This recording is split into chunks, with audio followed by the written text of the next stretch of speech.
Bon matin, ici Lucinda Gabriel. On est aujourd'hui le 5 juin 2020. Alors, je suis désolée pour le retard ce matin, mais c'est ça, c'est des choses qui arrivent. Donc, aujourd'hui, je veux partager avec vous mon témoignage.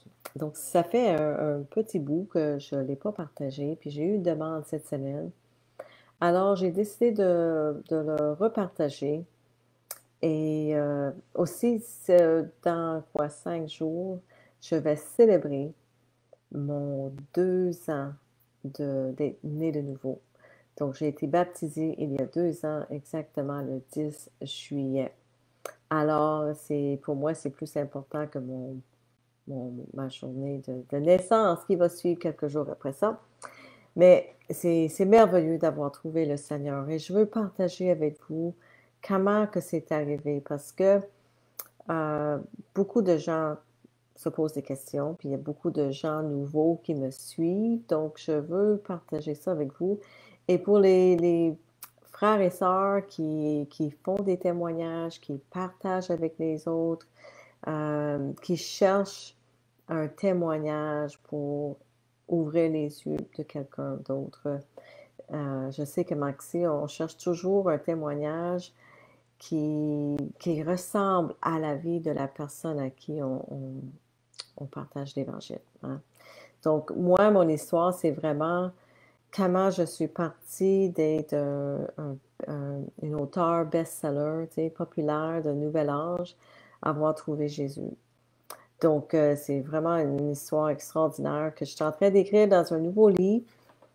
Mon livre est en anglais pour commencer, mais ça va venir. Je l'espère, en tout cas en français. Et il y a tellement de petits détails de qu'est-ce qui s'est passé que je ne peux pas tout partager avec vous ce matin.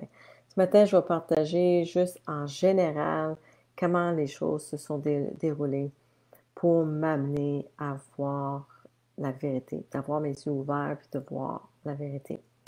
Alors, je vais commencer sans plus tarder.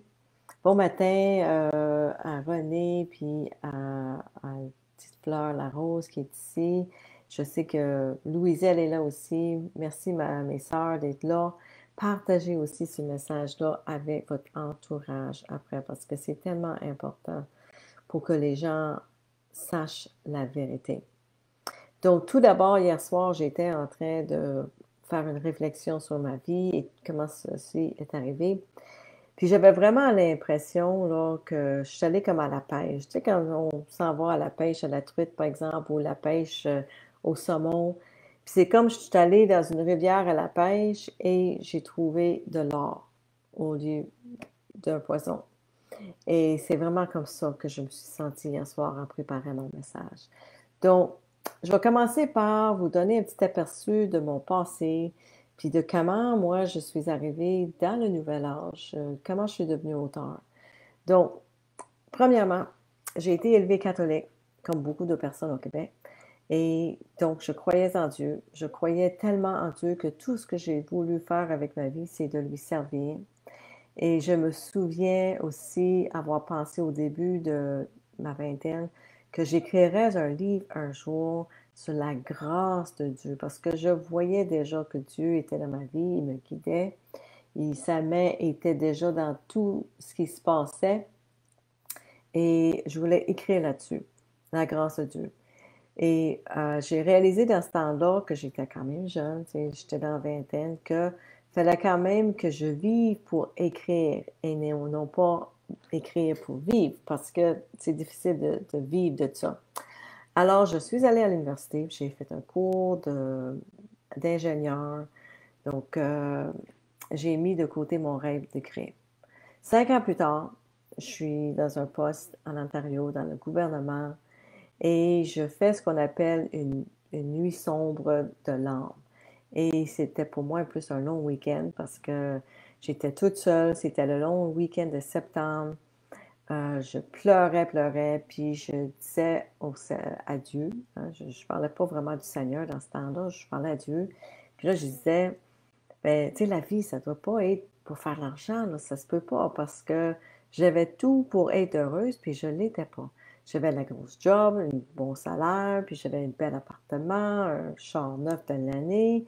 Matériellement, financièrement, j'avais tout, tout, tout, mais j'étais malheureuse, je voulais mourir. Donc, quelque chose qui clochait dans ma vie, puis je ne comprenais pas. Donc, je demandais à Dieu de, de me ramener à la maison ou de me montrer d'autres choses. Donc, le lendemain, c'est un lundi, j'ai rencontré ma voisine, puis ma voisine était dans le Reiki. Moi, j'étais malade dans le temps, j'avais une colite ulcéreuse, et c'est elle qui m'a parlé de ça. Elle m'a commencé à me donner une formation, en tout cas. Donc, j'ai été formée en Reiki, je suis devenue une maître Reiki. La semaine d'après, j'ai rencontré une dame qui parlait aux anges. Le mois après, j'ai rencontré des autochtones qui faisaient des cérémonies de lune. Et là, je croyais vraiment que le Seigneur, Dieu, a répondu à mes prières. Donc, j'étais excitée de trouver quelque chose qui m'intéressait, quelque chose de spirituel, qui était comme une progression naturelle pour moi de ce que j'avais fait jusque-là. À 14 ans, j'étais au cartes. À 18 ans, je faisais les cartes de tarot. Je faisais la lecture du thé, mais plein d'affaires de même. Donc, c'était comme une progression naturelle pour moi de continuer dans ce chemin-là. Alors, j'ai appris le Reiki, je suis devenue maître Reiki. J'ai appris la thérapie des anges, la médiumnité avec Doreen Virtue en Hawaï, puis en Californie. Je suis allée suivre un cours avancé de médiumnité avec Lisa Williams. Moi, si j'allais apprendre quelque chose, j'allais apprendre des tops. Donc, j'ai passé 10 ans à étudier puis à enseigner tout ce que j'avais appris. Donc, en 2013, je me suis sentie conduite finalement à écrire le livre. Donc, je l'ai envoyé à un éditeur qui l'a adoré et qui a dit oui, on veut l'imprimer, le publier. Donc, le livre, je l'ai écrit en français parce que c'est ce que je sentais que je devais faire.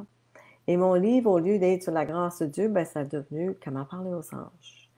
Et c'était plus catchy. Puis j'avais comme, après avoir étudié avec Doreen, je croyais que les expériences que j'avais vécues avec Dieu, ben, c'était vraiment ses anges. Je savais qu'il y avait quelque chose qui me guidait dans ma vie. Donc, j'ai comme supposé que c'était les anges de Dieu. Donc, c'est ça. Donc, j'ai décidé d'appeler mon livre Comment parler aux anges. C'était accrocheur, puis les Québécois commençaient juste à s'intéresser aux anges parce que les livres de Doreen arrivaient sur le marché en français. Donc, je savais dans mon cœur que ce livre allait être un best-seller. Ça, je le savais, j'étais convaincue. Donc, j'étais prête à changer de carrière. Donc, j'ai tout laissé en 2013. J'ai quitté mon emploi. Et j'ai poursuivi ma carrière en tant qu'auteur et conférencière. Et les choses se sont très bien passées pour moi quand même. J'ai écrit 3 livres en français en tout. J'ai traduit mon premier livre en français en anglais. Puis j'ai trouvé une maison d'édition anglophone assez facilement. Donc j'ai été publiée aux États-Unis. Puis mon livre était partout dans le monde. J'ai pas fait grand argent avec ça parce que honnêtement, si on fait, tu sais, surtout en anglais, si on fait 10 cents par livre, c'est bon. Tu sais, c'est triste à dire, mais à moins de vendre des millions, puis des millions, puis des millions de livres, on ne fait pas fortune avec ça. Mais quand même, avec mes cours que je donnais, mes enseignements, j'arrivais. Et ça m'a permis, tu sais, de voyager beaucoup, que ce que j'aimais, c'est de rencontrer les gens, j'adorais les gens. Donc, à l'été 2017, j'ai déménagé à Gatineau, en face de la capitale du Canada, Ottawa, parce que mon livre venait de sortir en anglais et je voulais vivre près des anglophones pour le promouvoir. Mais j'ai essayé d'ouvrir les portes, mais toutes les portes étaient fermées pendant 6 mois. Chaque fois que j'essayais d'organiser quelque chose là-bas, ça ne marchait pas. Donc, je voulais même préenregistrer des cours pour les vendre en ligne, puis cela n'a pas fonctionné non plus. Il y avait une nouvelle maison à côté de moi qui se construisait, puis le bruit, ben, c'était trop pour faire mes enregistrements. Et là, finalement, un jour, le bruit a arrêté. Et j'ai dit, ah, finalement. Mais le lendemain après ça, j'ai entendu un gros bruit à 7 heures le matin. J'ai sauté en bas de mon lit, je suis courue à la fenêtre pour voir qu'est-ce qui se passait. Et là, ils arrachaient l'asphalte dans la rue en face de chez moi. Et là, j'en pouvais plus parce que j'étais à la maison la journée longue et j'entendais ce bruit pendant des mois, puis des mois, puis des mois. Je ne pouvais plus. Donc, je fais mon café et là, je sors dehors, puis là, je marchais là, vers la rivière, puis j'étais fâchée avec Dieu ce matin-là. Puis là, j'ai dit, qu'est-ce qui se passe?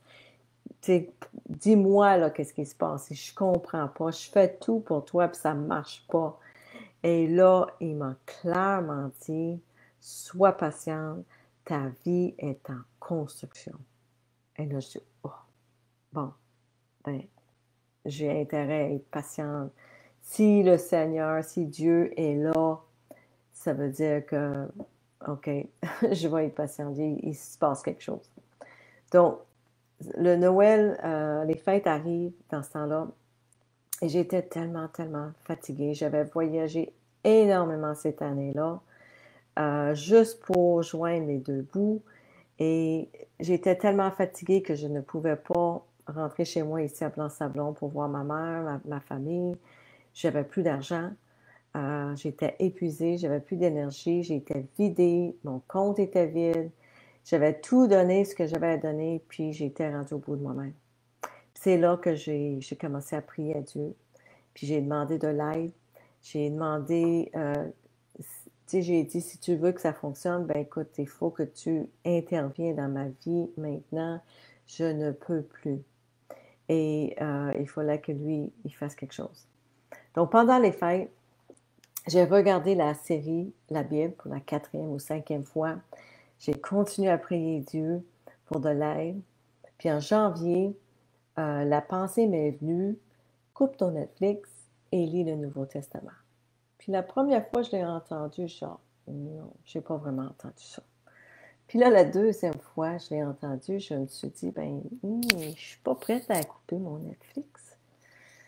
Puis là, ben, je continuais à prier quand même, tu sais. Puis la troisième fois, c'était comme, coupe ton Netflix et lis le Nouveau Testament. Puis là, j'étais comme, OK, OK, OK. Je savais que c'était Dieu, puis je ne pouvais pas ignorer ce qu'il me disait parce que j'y priais.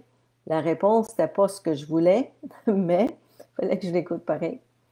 Donc, j'ai sorti de mes boîtes le Nouveau Testament que j'avais acheté au Nouveau-Brunswick il y avait 4 ans auparavant. Puis c'était une version qui s'appelle Bonne Nouvelle, en anglais Good News. Puis c'est très facile à lire. Puis j'ai commencé à lire, puis j'ai trouvé ça très intéressant. Et j'étais vraiment sidérée par ce que j'ai lu. Comme quand Jésus a parlé, par exemple, du maître de ce monde, le dirigeant de ce monde, puis je me disais, ben, c'est pas toi le dirigeant de ce monde, c'est pas toi Jésus ou Dieu, tu sais. Euh, et en continuant à lire, j'ai compris que c'est Satan qui est le maître de ce monde.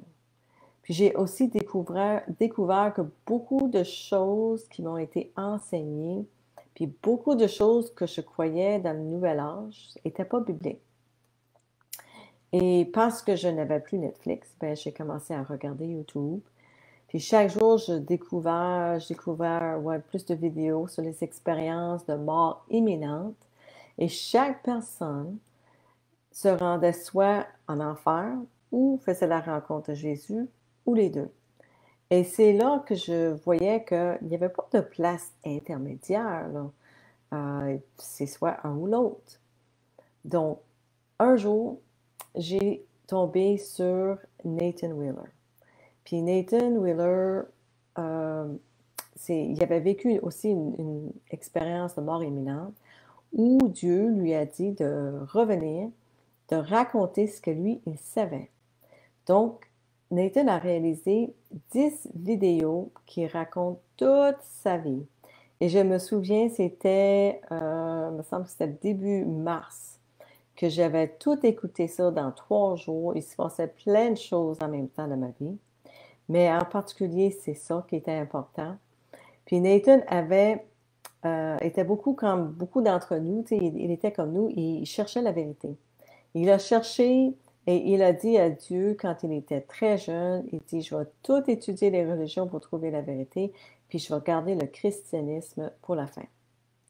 Alors, Nathan raconte dans ses 10 heures de vidéo ses aventures avec le bouddhisme, le chamanisme, le nouvel âge, la loi d'attraction, puis même une petite expérience dans le satanisme qui est quand même drôle. Puis un jour, après avoir utilisé la loi de l'attraction pendant quelque temps pour attirer et décrocher une grosse affaire dans des films à Hollywood, tout s'est effondré. Son investisseur est décédé, puis son deuxième investisseur a fait faillite. Alors Nathan s'est retrouvé seul et sans abri. Donc un jour, il était dans un mall, il marchait, puis il a entendu la voix de Dieu qui dit, Nathan, vas-tu tenir ta promesse? Vas-tu étudier mon fils? Et c'est là que Nathan fait la rencontre de personnes, en tout cas, puis il étudie la Bible pendant quelques mois. Et là, à un moment donné, il se trouve dans une église et le pasteur dit, il cite le verset Jean 3,16, il dit, car Dieu a tant aimé le monde, qu'il a donné son Fils unique, que quiconque croise en lui ne périsse pas, mais qu'il ait la vie éternelle. Et quand Nathan l'a entendu, il savait que c'était la vérité. Et il savait qu'aucune autre religion n'avait une plus grande preuve de l'amour de Dieu que Dieu qui sacrifiait son Fils unique, Jésus.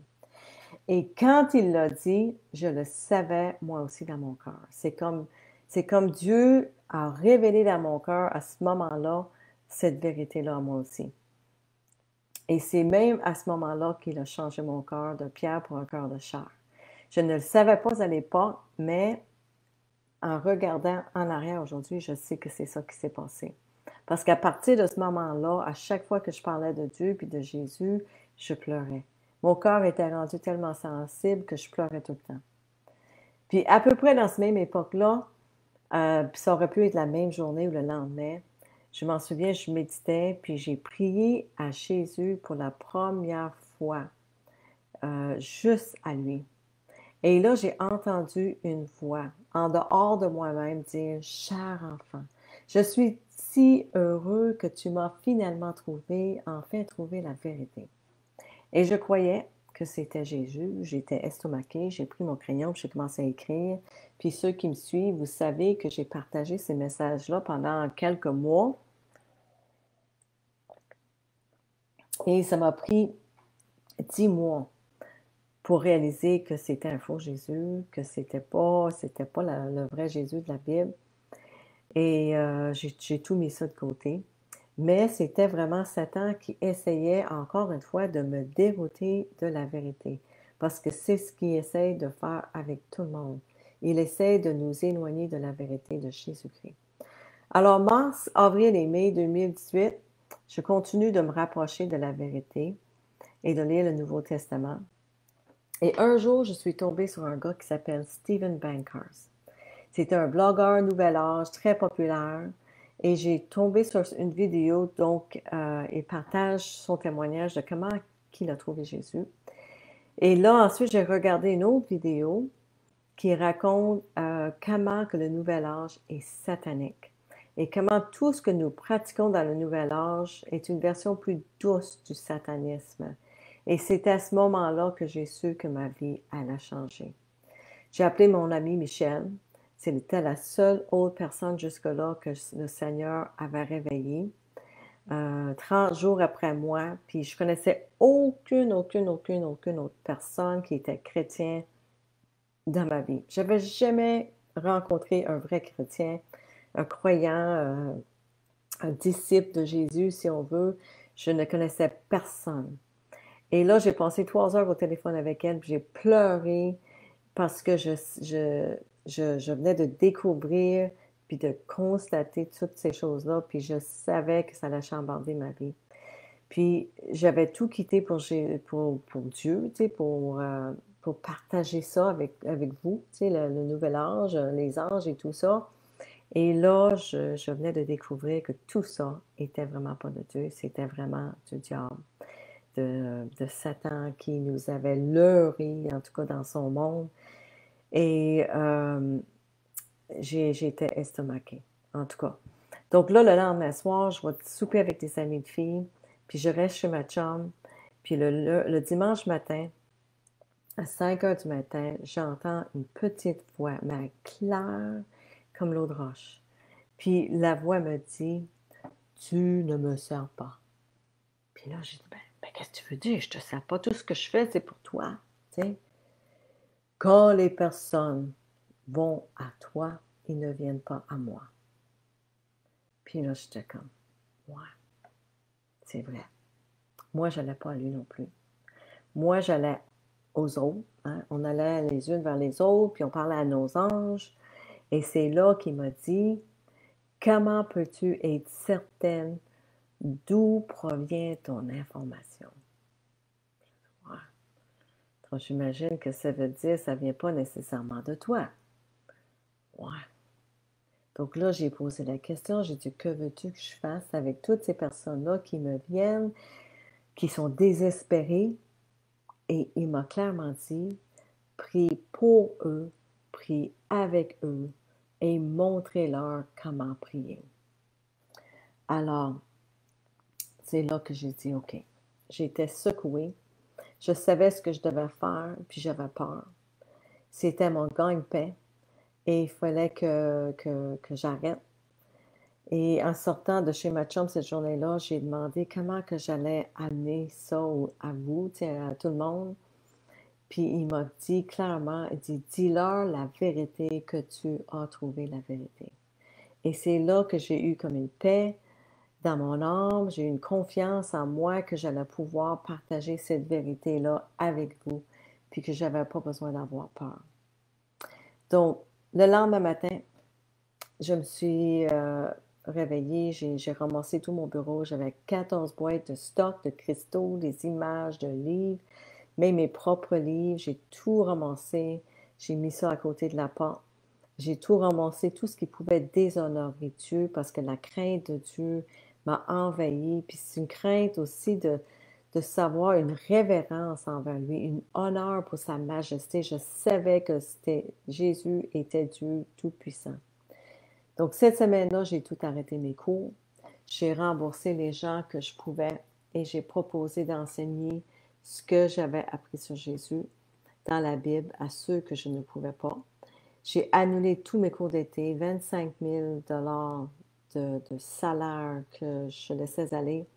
Puis au moment où j'avais remboursé tout le monde, mon compte était presque vide. Puis c'est ça, j'étais rendue là, mais je ne pouvais pas déshonorer Dieu. Cette semaine-là, je me suis rendue compte que j'avais besoin de rencontrer d'autres mondes comme moi, j'avais besoin de parler avec d'autres personnes. Donc, j'ai trouvé un groupe qui étudiait la Bible. C'est là que j'ai trouvé une église pentecôtiste aussi à Ottawa. Et quelques semaines plus tard, j'étais dans l'église, puis j'ai eu comme un sentiment qui m'a envahi, que j'avais besoin de me faire baptiser. Donc, je vais voir le pasteur en avant, puis il m'a dit, ouais, oui, on va faire ça à l'automne, tu te reviendras à l'automne. Et j'étais tellement déçue de ça parce que j'étais prête dans mon cœur. Je savais dans mon cœur que c'était le Seigneur qui voulait que je me fasse baptiser. Donc, tu sais, je voulais lui dire qu'il devrait être dans la rivière à tous les dimanches après-midi pour baptiser les gens. Donc, je suis partie de là déçue. Et le Seigneur, par exemple, il était déjà là-dessus parce que quelques heures plus tard, je reçois un coup de téléphone. Puis, un frère que j'avais rencontré la veille, il m'a appelé pour me dire, hey, j'ai un frère que tu devrais rencontrer. Est-ce qu'on peut passer, jaser avec toi mardi? J'ai dit OK. Donc, ils viennent chez moi le mardi, le 10 juillet. Ils ont partagé l'Évangile avec moi. Ils ont expliqué c'était quoi la repentance, le baptême, pourquoi c'était important et tout ça. Puis à la fin, ils m'ont demandé, puis, est-ce que tu crois? Est-ce que tu aimerais te faire baptiser? Puis j'ai dit, ben justement, le Seigneur m'a mis ça dans mon cœur dimanche que je suis rendue là, il faut que je me fasse baptiser. Donc, j'ai changé mon linge, on a descendu à la rivière juste en face de chez moi, puis ils m'ont baptisé cette journée-là. Puis, ils ont prié pour moi. C'était la chose la plus extraordinaire parce qu'à partir de cette journée-là, puis les semaines qui ont suivi, J'étais complètement guérie de toutes les maladies que j'avais. J'avais une colite ulcéreuse pendant 20 ans, je pense. En tout cas, c'était guéri. J'étais dépendante à la cigarette parce que c'était la seule chose qui me libérait de la colite ulcéreuse. Donc, je fumais. J'avais une entorse à ma cheville qui me faisait mal, puis tout ça en partie. Donc, j'étais complètement guérie et libre après mon baptême. Tout était guéri. Exactement comme la Bible nous dit qu'on devrait l'être. Donc, c'est grâce à mon frère Olivier que j'ai rencontré Torben de la dernière réforme, de Last Reformation. Puis j'avais tombé sur ses vidéos la semaine auparavant. Et je savais au moment que je regardais ces vidéos que c'était la vérité. Tout ce qu'il faisait, c'était biblique. Ce que je venais de lire dans la Bible, j'avais aucun doute sur lui. Puis même que ça faisait 2 ans que je disais à une grande amie, je disais, c'est pas normal qu'aujourd'hui, il n'y a personne qui parle de démons, puis de chasser les démons parce que Jésus le faisait. Puis on avait une personne en particulier qu'on connaissait, puis que je disais qu'elle était possédée par les démons. Puis ils l'ont mis dans un hôpital, sa famille, ils l'ont mis dans un hôpital psychiatrique. Puis je savais dans mon cœur, c'était juste des démons qu'elle avait besoin d'être libérée de ça. Et c'est ça. Donc, quand j'ai vu Torben, puis ce qu'il faisait, je savais que c'était ça la réponse à mes questionnements que j'avais depuis plusieurs années. Donc, un soir, en tout cas, après tout ça, j'ai prié à Dieu, à Jésus, puis j'ai dit, écoute, qu'est-ce qu'on fait maintenant? On est rendu où avec tout ça?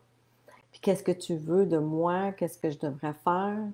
Donc là, j'ouvre le Nouveau Testament, puis je tombe sur un passage qui dit, vends tout ce que tu as, donne ton argent aux pauvres et suis-moi. Et j'ai ri, j'ai trouvé ça drôle, puis j'ai dit, ben voyons donc, en 2018, il n'y a personne qui fait ça, là. Donc, je me suis couchée, puis j'ai trouvé ça drôle. Mais dans les semaines qui ont suivi, j'ai compris qu'il était sérieux. Donc, j'ai tout laissé. J'ai laissé mon appartement, mes meubles et tout, mon auto, j'ai tout vendu. Et le Seigneur m'a amené au Danemark, où j'ai passé 3 mois à étudier la Bible euh, et à vivre avec d'autres disciples. J'ai passé 3 mois extraordinaires que je partage mon expérience dans mon nouveau livre qui va venir. Euh, il m'a amené en Floride pendant 4 mois où j'ai rencontré d'autres chrétiens, des chrétiens de longue date que j'ai vécu des expériences extraordinaires. Ensuite, il m'a emmené en Belgique pour l'été passé.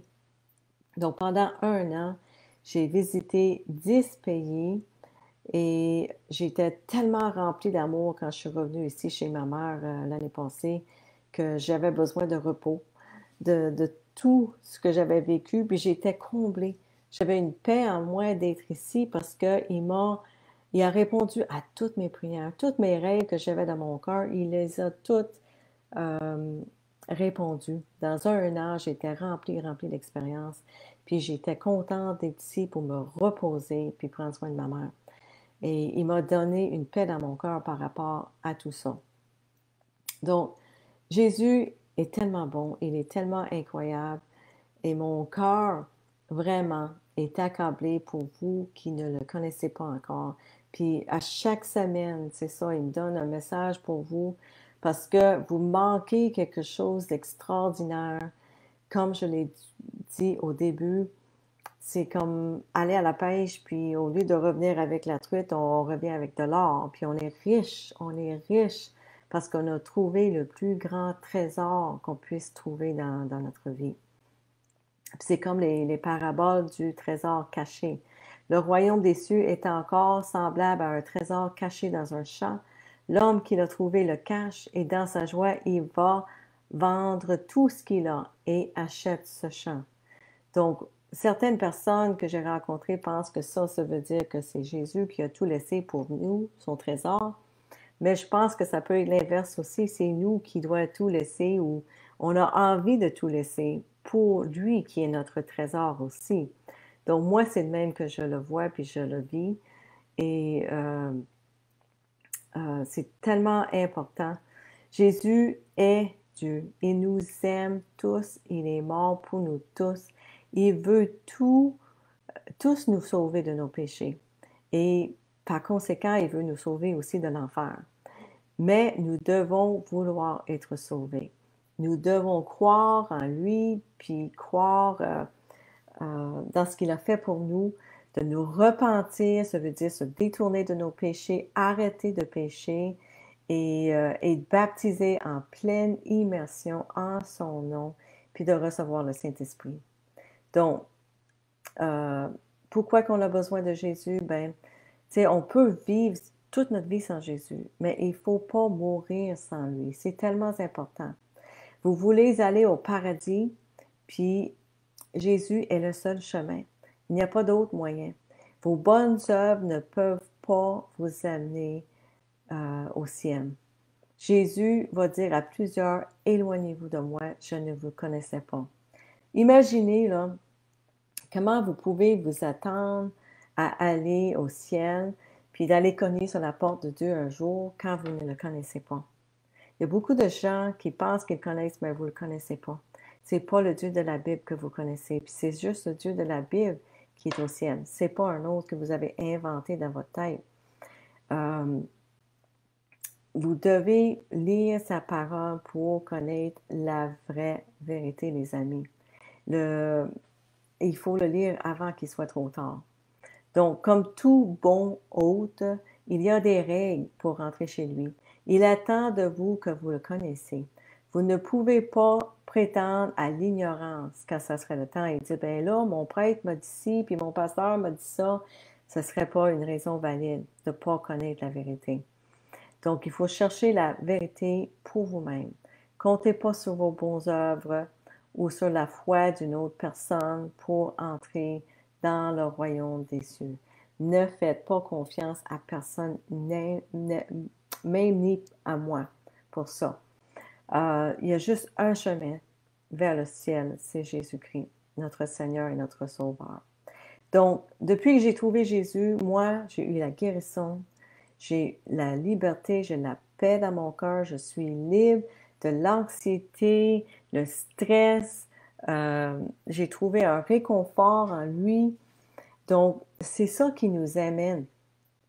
Il y a, il n'y a aucune raison pour vivre dans cette vie ici comme esclave, comme prisonnier de ces choses-là. C'est le diable qui vous garde prisonnier dans vos peurs, dans l'anxiété.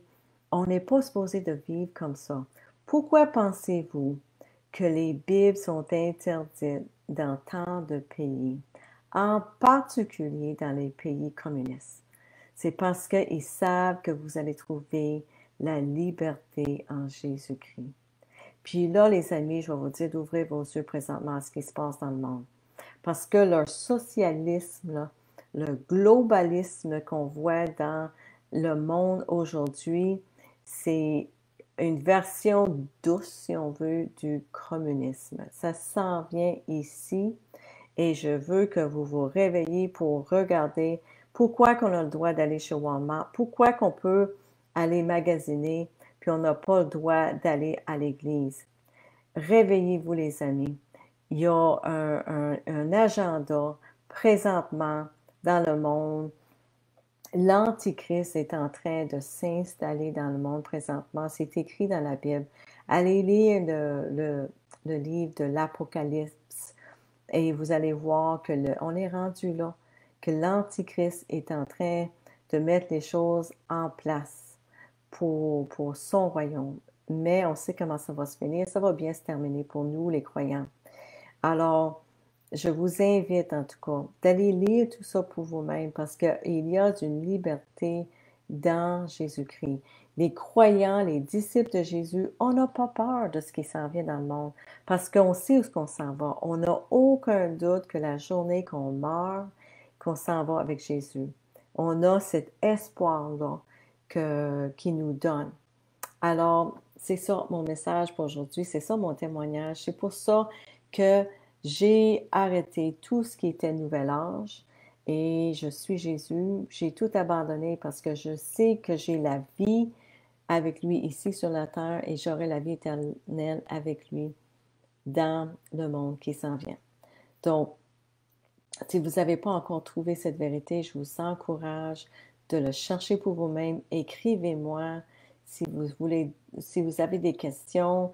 Il y a des gens partout, partout dans le monde présentement. Torben a une map de The Last Reformation et là-dessus, il y a des gens partout dans le monde qui peuvent vous aider à vous faire baptiser, à vous guider vers la vérité. Il y a des groupes d'églises, maisons et tout ce que vous avez besoin pour vraiment cheminer sur le bon chemin. Jésus a dit, je suis le chemin, la vérité et la vie. Personne ne va au Père que par moi. Le chemin est étroit, il est difficile et peu de gens le trouvent. Donc, vous voulez être parmi ces peu de gens qui le trouvent. Amen. Donc, c'est ça, les amis, mes frères et sœurs. Merci d'être là. Je vais juste aller dire un bonjour aux personnes que je vois qui sont ici avec moi ce matin. Alors, bonjour René Gagné, Lynn, Noéline et Paul au Nouveau-Brunswick. Justement, si vous êtes au Nouveau-Brunswick et vous désirez vous faire baptiser ou en savoir plus, Paul et Noéline sont là. Ils sont sur la map de Last Reformation. Si vous pouvez le mettre, le lien dans les commentaires, ce serait merveilleux. Donc, ou écrivez-moi. Moi, je peux vous mettre en contact avec les gens partout dans le monde. Cette île, il y a du beau monde aussi qui font un bon travail pour le Seigneur. Sonia de Lobel, bon matin. Bonjour, ma sœur Louiselle et Doris, bon matin. Mes sœurs à Sept-Îles. Simone Vignon de Sept-Îles aussi, Raquel Vallée, bon matin ma chère sœur, et Didier, bon matin mon frère à Montréal. Donc je vous dis, il y a des gens partout, partout dans le monde.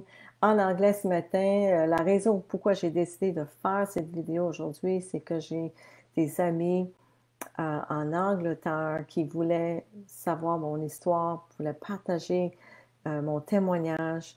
Donc, c'est pour ça que j'ai décidé de le refaire ce matin pour eux autres aussi. Partout dans le monde, les gens se réveillent présentement. Donc, merci beaucoup d'être là. Je vais lire vos commentaires et je vais les répondre sur le site tantôt. Bon matin, ma chère Nicole, à Sept-Îles aussi. Merci, merci, merci d'être là. Partagez cette vidéo-là, partagez la vérité de Jésus-Christ. Comme vous savez, c'est le seul qui peut nous donner cette liberté-là, qui peut tout nous guérir, tous nos maux, tous nos malaises et nous rendre vraiment libres de la peur et de l'anxiété de ce que les gens vivent présentement dans ce monde. On n'a pas besoin d'avoir peur, nous, parce que nous, on a l'espoir qu'on va vivre éternellement avec notre Seigneur Jésus-Christ. Alors, bon dimanche les amis et à la semaine prochaine. Je vous aime. Puis soyez tous bénis.